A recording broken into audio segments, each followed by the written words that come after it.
सबसे पहले आप सभी को मेरी तरफ से जो एक आंदोलन हम लंबे समय से इस यूनिवर्सिटी में और देश के अलग अलग कोनों में सामान्य शिक्षा के लिए आंदोलन कर रहे हैं, उस आंदोलन की तरफ से भी मैं आप सभी को जो यहाँ पे आज ही नहीं 12 दिन से यहाँ पे इकट्ठा होकर इन महत्वपूर्ण मांगों को लेकर संघर्ष चला रहे हैं, आप सभी को सलाम। एक तरफ तो शर्म भी आती है मुझे कि मैं एक ऐसे यूनिवर्सिटी का हिस्सा हूँ, मैं एक ऐसी शिक्षा प्रणाली से निकली हूँ जहाँ पर इतना साफ साफ भेदभाव, वर्ग भेदभाव, जातीय भेदभाव चला आ रहा है। मैं एक ऐसे कॉलेज में पढ़ी 3 साल, वहाँ की प्रेसिडेंट बनी, जहाँ पे मुझे साफ साफ हर दिन दिखता था कि जो बच्चे पढ़ने आते हैं, the students who study there are all of one kind। एक ही किस्म के घराने से आते हुए बच्चे मैंने अपने 3 साल में सेंट स्टीफेंस कॉलेज में देखे। बड़े स्कूलों से आए हुए, बड़े बड़े प्राइवेट स्कूल, रेजिडेंशियल स्कूल से आए हुए और अमीर परिवारों से आए। और आज 2022 में बहुत ज्यादा फर्क नहीं है। आंकड़े सरकार के हमें वही भेदभाव, वही वर्गीय विभाजन और जातीय शोषण शिक्षा प्रणाली के जरिए दिखाता है। तो हाँ, एक तरफ शर्म भी लगता है, लेकिन दूसरी तरफ आप लोगों के संघर्ष को देखकर उत्साह भी पैदा होता है। एक समझदारी भी है समाज में, सब लोग पप्पू नहीं है।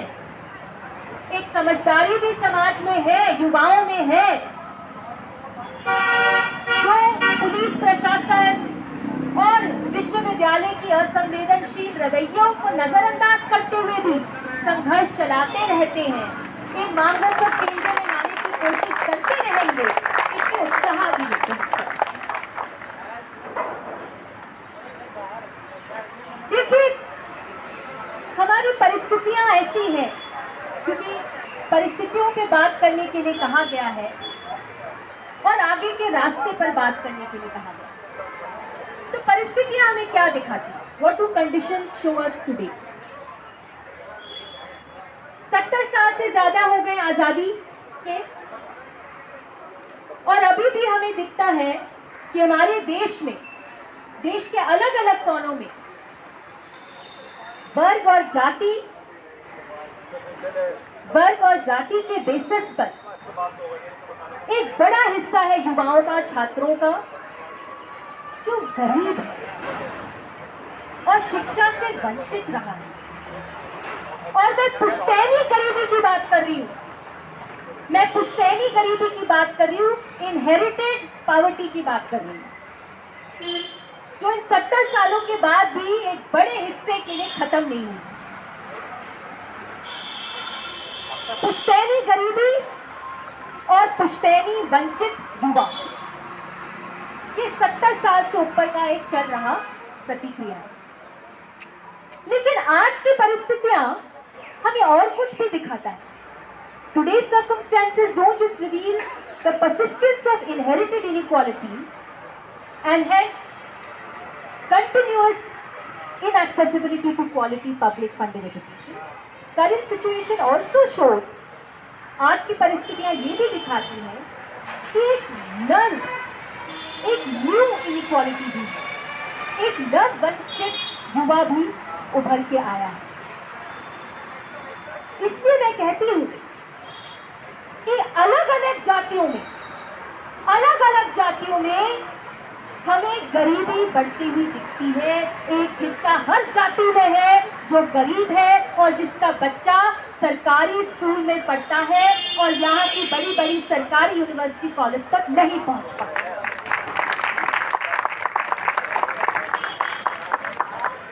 तो एक पुश्तैनी वंचित गरीब युवा और एक नव वंचित युवा, दोनों की संख्या बढ़ती हुई हमें दिख रही है। और यूनिवर्सिटी जैसे डीयू तक पहुंचते पहुंचते उनकी 13वीं होती जाती है। हम 12वीं करते हैं और उनके बाद 13वीं हो जाती है, मतलब कॉलेज तक दाखिला नहीं हो पाता। फिर छोटा मोटा काम करने के लिए मजबूर, या ऐसी यूनिवर्सिटी डीयू के एसओएल में या एनसी वेब जैसे डिस्टेंस लर्निंग में दाखिला लेकर, या इग्नू जैसी यूनिवर्सिटी में डिस्टेंस में पढ़ाई। यही बड़े हिस्से की फिर फ्यूचर बन जाता है, इसी में वो ढकेल दी जाते हैं। चॉइस के थ्रू नहीं, मजबूरी में ढकेल दिया जाता है। तो ये आज की परिस्थितियां हैं। एक बड़ा हिस्सा हमारे देश का सरकारी स्कूलों में से पढ़ता है 12-12 साल। और हैरानी की बात यह है कि सरकारी स्कूल में 12 साल पढ़ते हैं, लेकिन सरकारी यूनिवर्सिटी में ही, सरकारी कॉलेज में ही उनको भगा दिया जाता है। लंबे समय से पहले तो कट ऑफ के जरिए हटाया जा रहा था। कट ऑफ ऊंचे कट ऑफ रखकर लंबे समय से हमारे सरकारी स्कूल के बच्चे कहां तक यूनिवर्सिटी में रेगुलर मोड में पढ़ पा रहे थे, नहीं पढ़। अब आया है एक नया तरीका एडमिशन करने का, कह रहे हैं, जिससे सारी चीजें ठीक हो जाए। जो सपने हर दिन टूटते हैं हमारे सरकारी स्कूल के बच्चों के, वो सपने अब नहीं टूटेंगे झूठे आश्वासन में। एडमिशन के नाम पे वो छटनी का एक नया तरीका लागू कर रहे हैं, और तो और सेंट स्टीफेंस कॉलेज उस प्रतिक्रिया में और भी आगे निकला कि हम कॉमिंग एडमिशन टेस्ट भी मानेंगे, लेकिन नहीं, उसके ऊपर हम 15% इंटरव्यू भी लेंगे। ये कोई एडमिशन पॉलिसी नहीं बना रहे हैं, ये छटनी की पॉलिसी बन रही है, क्योंकि सरकारी कॉलेज यूनिवर्सिटी की संख्या नहीं बढ़ाई जा रही है, सीटें नहीं बढ़ाई जा रही हैं। तो जो पहले से पुश्तैनी वंचित युवा थे और जो वंचित युवा उभर के आए सरकारी स्कूलों में, उनका बार बार सरकारी यूनिवर्सिटी और कॉलेज से बाहर करने का रास्ता दिखाया गया।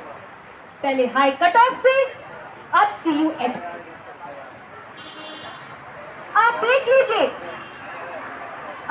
लीजिए अपने ही शहर दिल्ली को। 20 सालों में क्या जाने कितने बड़े मॉल बने, ना जाने कितने बड़े PVR के थिएटर बने, ना जाने कितने 8 लेन के 10 लेन के हाईवे बने। अरे यही देख लीजिए, यहाँ पे 1 साल पहले ही पेवमेंट बना था, फिर से तोड़ के फिर से पेवमेंट बना रहे हैं। पैसा तो अगर सरकार को या यूनिवर्सिटी को खर्च करना है, तो खर्च करने के लिए तो बहुत पैसा दिखता है, लेकिन इन 20 सालों में अगर हमारे इस शहर में, जहाँ पे 3 बड़े सेंट्रल यूनिवर्सिटी हैं, DU, JNU और जामिया, इनमें कोई नए कॉलेज नहीं खुले हैं। कोई भी एक नया कॉलेज दिल्ली यूनिवर्सिटी में पिछले 20 साल में नहीं खुला है। तो कहां से आप एडमिशन पॉलिसी को ठीक करेंगे? एक नया तरीका ही निकालेंगे ना छटनी करने का। ये शर्म की बात है। और जब ये सवाल उठाया जाता है कि पिछले 20 साल में आपने कोई नई कॉलेज नहीं खोले हैं इस शहर में, तो आप जान लीजिए कि अगर ये हालत दिल्ली में है, तो देश के बाकी जगहों में क्या हो रहा होगा। वहां पे भी तो नहीं खुलता। अगर यहाँ राजधानी में ही कोई नया कॉलेज 20 साल से नहीं खुला है, तो देश के बाकी जगहों में कहां सा जादू हो जाएगा। हाँ, लेकिन ये जरूर करते हैं, ये प्रशासन ये खेल जरूर खेलेगी। और हाल फिलहाल में पिछले 4-5 सालों में ये खूब देखने को मिला है। ये कहते हैं कि जो हमारे गिने चुने 7-8 इवनिंग कॉलेज है DU में, उनके नाम बदल दो और नाम बदल के दिखाते कि नया कॉलेज खुल गया। अरे नाम बदलने से, नाम से बेनाम होने में नया कॉलेज कभी ना बनता है। सीटें तो वही है, बिल्डिंग तो वही है, आपने इनटेक बढ़ाया नहीं, बस नेम प्लेट बदल दिया। तो इस किस्म का एक पूरा रवैया हमें बार बार देखने को मिल रहा है कि शिक्षा प्रणाली एक तरफ स्कूल में ही, स्कूल की शिक्षा के लेवल पे ही एक दोहरी शिक्षा व्यवस्था पैदा करता है, जहां पर देश का एक पुश्तैनी गरीब हिस्सा सरकारी स्कूल में ही पढ़ता है और एक नया गरीब हिस्सा भी अपने बच्चों को सरकारी स्कूल में भेजता है, क्योंकि सुविधा नहीं है, साधन नहीं है अपने बच्चों को प्राइवेट स्कूल में भेजना। तो स्कूल से ही ये भेदभाव शुरू हो जाता है और जब तक हम पीजी में पहुंचते हैं या उच्च शिक्षा में पहुंचते हैं तो ये ऊंची ऊंची दीवारें खड़ी कर दी जाती हैं सरकारी यूनिवर्सिटी और कॉलेज में, ताकि जो चला आ रहा गैर बराबरी है वो कॉलेज या उच्च शिक्षा में भी चलता है। तो India goes to 2 different schools and our education system ensures that after going to 2 different schools, creating an artificial merit, you continue to exclude first generation learners, students or aspirants from the more oppressed communities, from poor economic backgrounds, you continue to exclude them in higher education as well. कहा जाता है जो जिसको सबसे ज्यादा शिक्षा और classroom और टीचर की जरूरत है उसको सरकारी यूनिवर्सिटी में या कॉलेज में प्रेफरेंस देना चाहिए, उसको पहले सीट मिलनी चाहिए। नहीं, यहाँ पे उल्टा चलता है,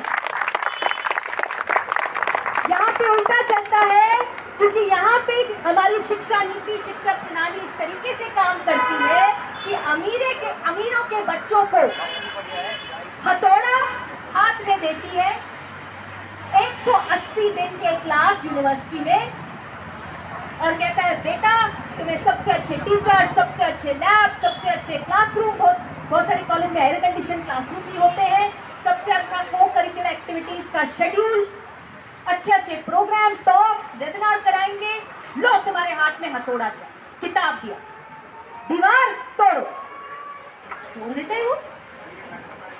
गरीबों के बच्चों को क्या मिलता है? एसओएल के बच्चों को, एनसीवेब के बच्चों को, इग्नू के बच्चों को क्या मिलता है हाथ में? कुछ नहीं, ठन ठन। सिस्टम क्या कहता है, शिक्षा प्रणाली क्या कहता है? जाओ, ये है दीवार, अपना सिर फूटो इसमें, और अगर कुछ कर पाओ उससे तो ठीक है, तुझे डिग्री देंगे।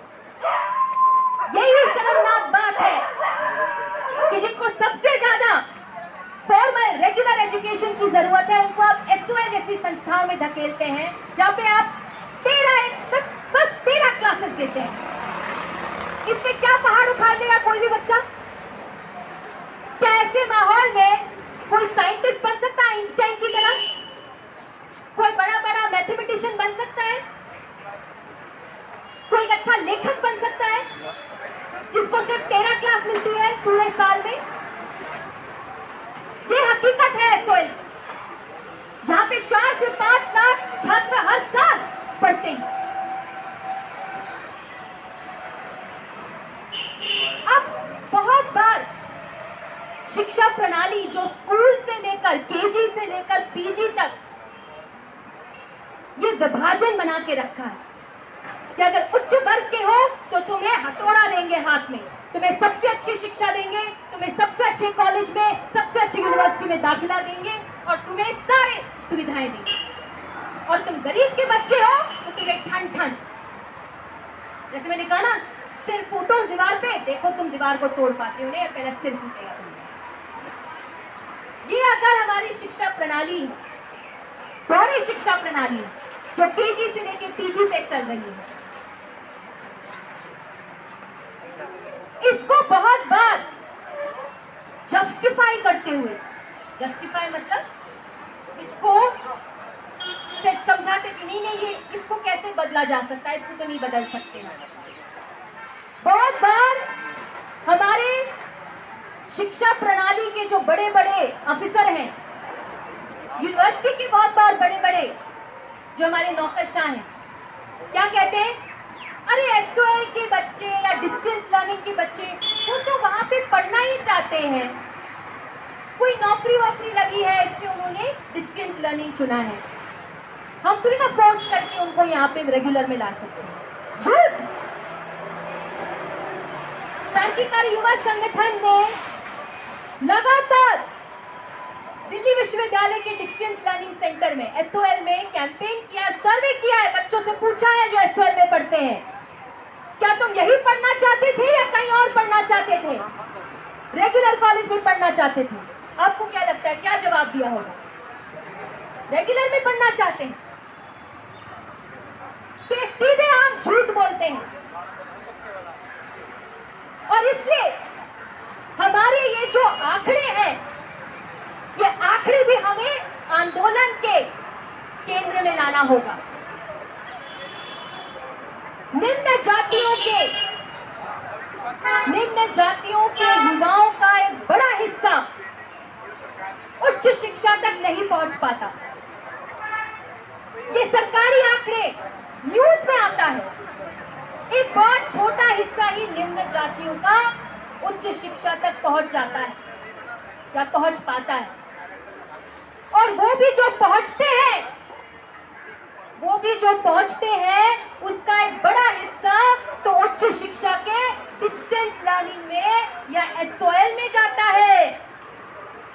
यहाँ पे अगर आप ध्यान दे रहे हो, एक न्यूज आइटम का बड़ा फ्लेक्स बनाया हुआ है इग्नू यूनिवर्सिटी के आंकड़ों को लेकर। ये आंकड़े हमेशा याद रखने चाहिए क्योंकि वो झूठ साबित करने में भी बहुत जरूरी होते हैं।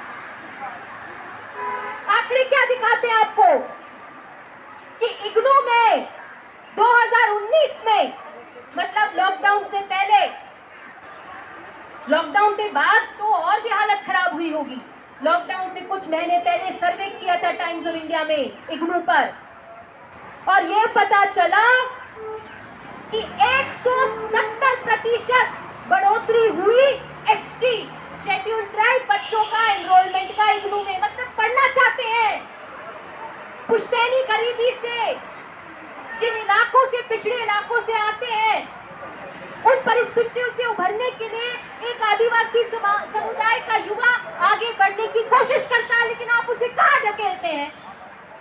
डिस्टेंस लर्निंग में ढकेलते हैं, जहाँ पे टीचर नहीं मिलती, क्लासरूम नहीं मिलता। और तो और उसी टाइम्स ऑफ इंडिया के आंकड़ों में ये दिखा कि 250% फीसदी बढ़ोतरी हुई शेड्यूल कास्ट बच्चों के एनरोलमेंट में इग्नू यूनिवर्सिटी में। मतलब निम्न वर्ग और निम्न जाति के बच्चे पढ़ना चाहते हैं, आप उनको बार बार ढकेल रहे हैं डिस्टेंस लर्निंग में इग्नू जैसे यूनिवर्सिटी से।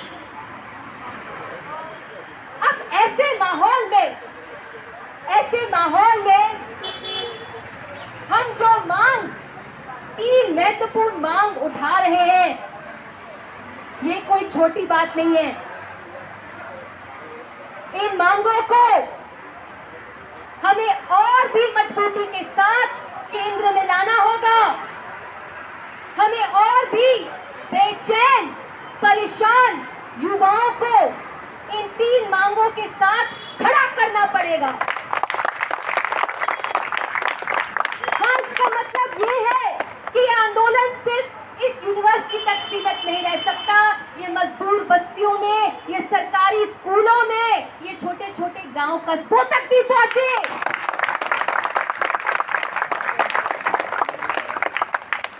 हाँ, लेकिन ये जरूरी है कि जिन यूनिवर्सिटी में, सरकारी यूनिवर्सिटी में हम पढ़ते हैं,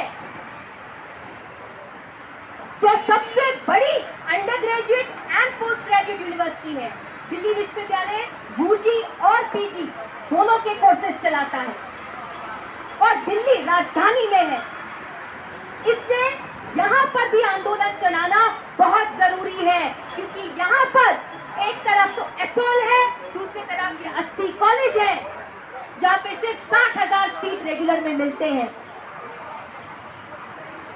हमें ऐसी जगह में भी आंदोलन, दिल्ली विश्वविद्यालय में भी आंदोलन को मजबूत बनाना पड़ेगा, यहाँ पे एक हलचल पैदा करनी पड़ेगी। क्योंकि देख लीजिएगा ना किस तरह के कॉलेज है यहाँ पर, जो 15% प्रिविलेज पॉइंट्स की बात कर रहे हैं। इस बात को समझने की जरूरत है। जिस कॉलेज की हम बात कर रहे हैं, और इसलिए यहाँ पर प्रोटेस्ट करना भी जरूरी है क्योंकि ये कॉलेज इस यूनिवर्सिटी का हिस्सा है। सेंट स्टीफेंस कॉलेज कह रहा है कि CUET के मार्क्स भी काउंट करेंगे और उसके अलावा इंटरव्यू भी करेंगे जिसके 15% या फीसदी मार्क्स काउंट होंगे। सीधा सीधा इसका क्या मतलब? आपको कमरे में बुलाएंगे, आपका इंटरव्यू अंग्रेजी में लेंगे, क्या चेक करेंगे? क्या चेक करेंगे? अंग्रेजी बोल पाते हैं या नहीं, यही चेक करेंगे। आपका क्लास बैकग्राउंड चेक करेंगे, कैसे उठते बैठते हो, आप कितने बड़े स्कूल से आए हो, ये पता करेंगे। आप में कितनी क्षमता है, कितनी टैलेंट है, क्या भरतनाट्यम भी कर सकते हो, नाटक भी कर सकते हो। हैरानी की बात है, लाइन तो आपने एक बनाई नहीं। स्टार्टिंग लाइन भारत के बच्चों के लिए अलग बनाई है आपने स्टार्टिंग लाइन, और फिर आप बताओगे कि टैलेंट किसमें है। जिस सरकारी स्कूल में टेबल चेयर नहीं है वहां पे भरतनाट्यम सिखाया जाएगा, और फिर भरतनाट्यम के पॉइंट देंगे।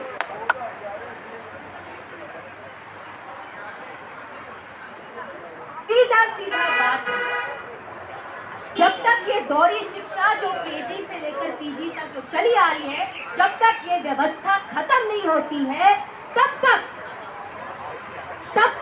जो भी यूनिवर्सिटी में, DU जैसे यूनिवर्सिटी जो सरकारी यूनिवर्सिटी में जितने भी कॉलेज हैं, उन सब में इवनिंग शिफ्ट शुरू करना पड़ेगा।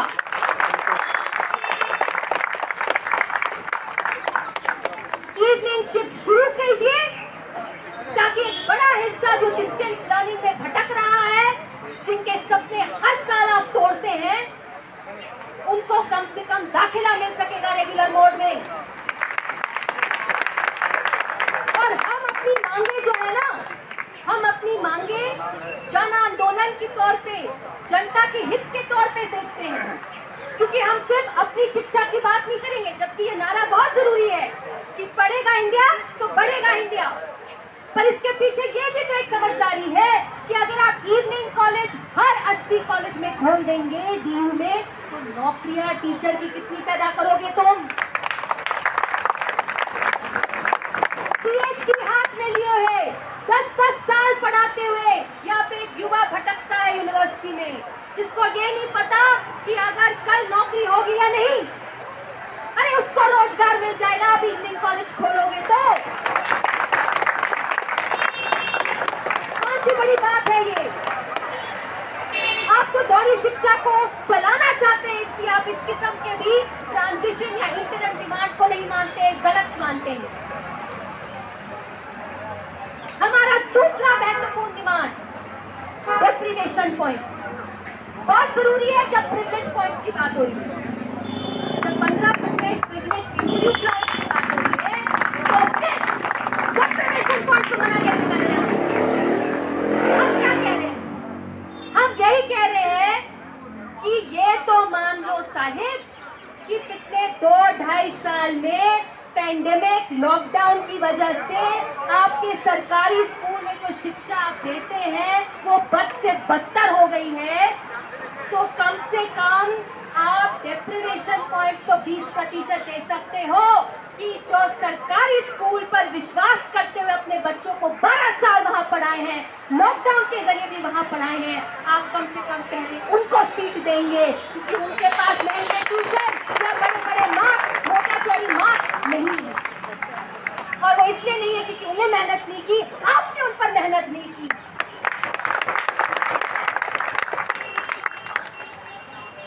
तो 2-2.5 साल में हमने नहीं देखा जिस तरीके से सरकारी स्कूल में शिक्षा के नाम पे क्या गोबर बचा था। लेकिन उसके पहले भी 2020 के पहले भी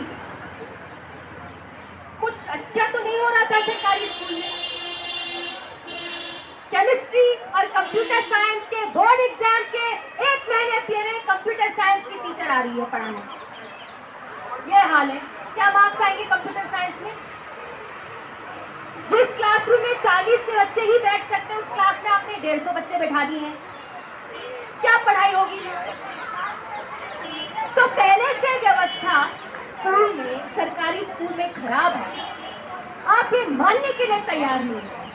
खास करके पिछले 2 साल में और भी खराब हुई है, आप ये मानने के लिए तैयार नहीं है कि इस मांग में जायजता है कि सरकारी स्कूल के बच्चों को सरकारी यूनिवर्सिटी कॉलेज में 20% का डेप्रीवेशन पॉइंट दिया जाना चाहिए।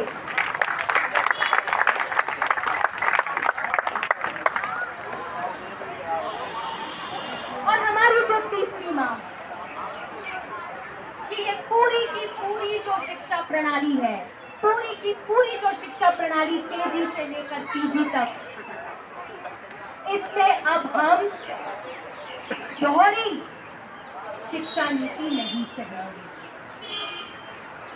India goes to 2 different school, India goes to 2 different university, ये नहीं चलेगा। सामान्य शिक्षा केजी से लेकर पीजी तक, सामान्य शिक्षा उससे कम नहीं चलेगा, क्योंकि उससे कुछ बदलना नहीं है। 70 साल इस दोहरी शिक्षा को चलते हुए देख लिया ना, कुछ नहीं पहाड़ उठा। तो ये भी हमारा बहुत महत्वपूर्ण मांग है, जिसको केंद्र में लाना हमारी बहुत ही हमारे लिए जरूरी चीज।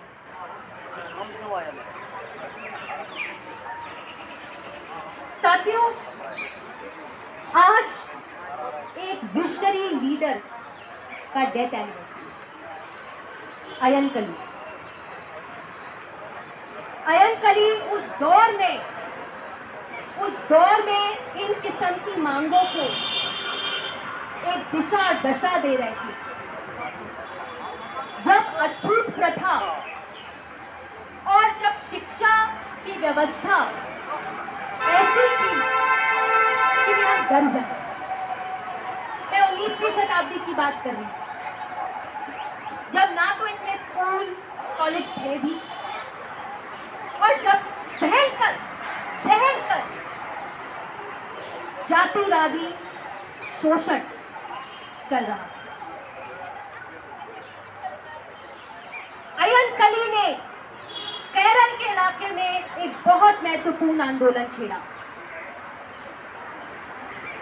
उन्होंने ये कहा कि हमारे गरीब परिवारों से आप बचपन चोरी कर लेते हैं,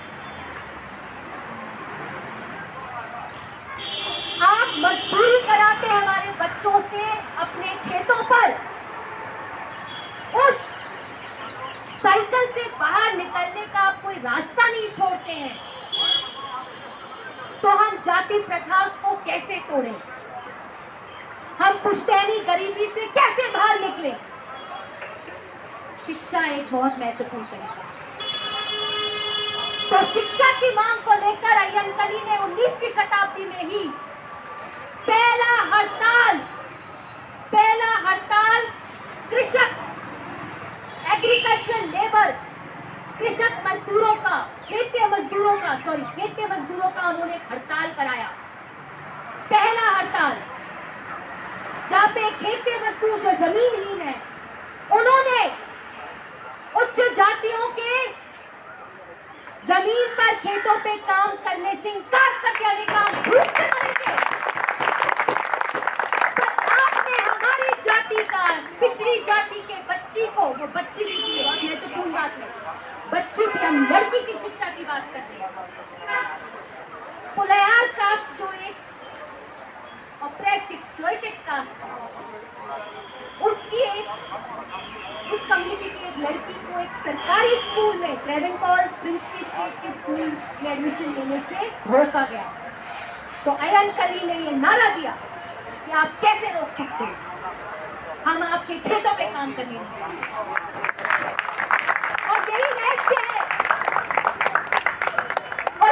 किस्म के आंदोलनों को हमें याद करना होगा, ऐसी कोशिशों को याद करना होगा और आगे लेकर चलना होगा, क्योंकि बड़े हिस्से के लिए हमारे देश में, बड़े हिस्से के लिए शिक्षा एकमात्र तरीका है जिससे आप पुश्तैनी गरीबी, जातिवाद, वर्ग शोषण से निकल सकते हैं। और इससे हम ये 3 मांगों पर कि केजी से लेकर पीजी तक, स्कूली शिक्षा से लेकर उच्च शिक्षा तक सामान्य शिक्षा होनी चाहिए। और जब तक सामान्य शिक्षा नहीं मिल पाती या आप देने के लिए राजी नहीं होते, तो कम से कम जो भी आपके पास स्कूल कॉलेज है, यूनिवर्सिटी में जो सरकारी यूनिवर्सिटी है, जैसे डीयू में जो भी कॉलेज है आपके, कम से कम उनके इवनिंग कॉलेज शुरू कर दो, ताकि हमारे गरीब सरकारी स्कूल के बच्चे वहां पे दाखिल हो सके।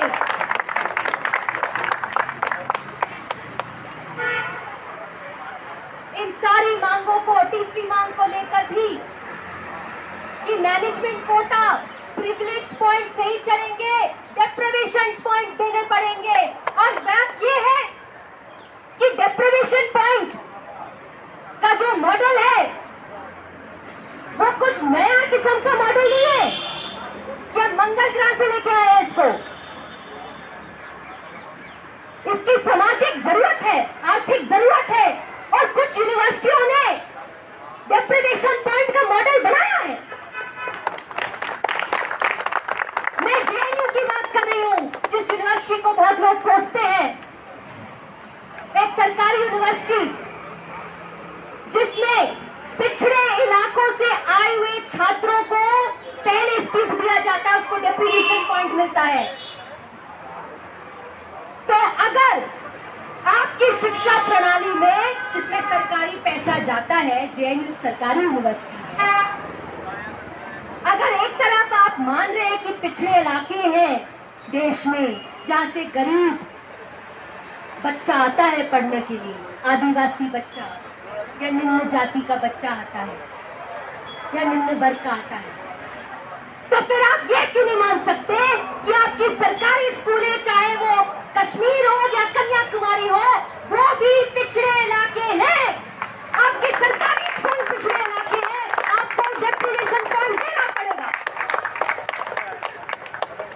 इलाके से ज्योग्राफी नहीं होती, इलाके स्कूल भी होता है। आपने अगर स्कूल में इतना भेदभाव पैदा कर लिया है, एक पिछड़ा हिस्सा आपके ही स्कूलों में पढ़ता है, तो कम से कम इतनी शर्म तो करो कि उनको BPS, modern school Barakhamba, Woodstock school, Rishi valley के बच्चों के साथ सेम लाइन में तो मत खड़ा कराओ।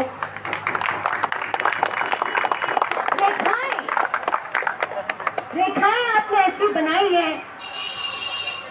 कि प्राइवेट स्कूल के बच्चे रेस में पता नहीं कितने आगे ऑलरेडी पहुंच चुके हैं, और फिर आप कह रहे हो कि कंपीट करो।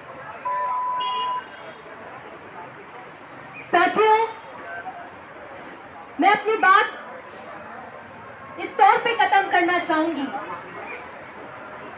कि आप बुलंद आवाज में जहां जहां से भी आए हैं, किसी भी सरकारी स्कूल से आए हैं, किसी भी कॉलेज से आए हो, किसी भी सेंटर से आए हो, इस शहर के किसी भी कोने से आए हो, मेरी बात समझ रहे हैं, पहचान रहे हैं दिक्कत क्या है, तो और युवाओं को इन मांगों के साथ जोड़िए, ताकत लाइए इस आंदोलन में, क्योंकि संख्या हमारे साथ ही तो है, वंचित हिस्सा ही तो सबसे ज्यादा बड़ा है। बस वंचित हिस्सा को, अपने आंदोलन को एक दिशा दशा देना है जो इस मंच से मिल रहा है। आपकी समझदारी, आपके मांग यही होने चाहिए, no class division and distinction in education, same education from KG to PG. वर्गभेद शिक्षा में नहीं चलेगा, केजी से पीजी तक सामान्य शिक्षा देनी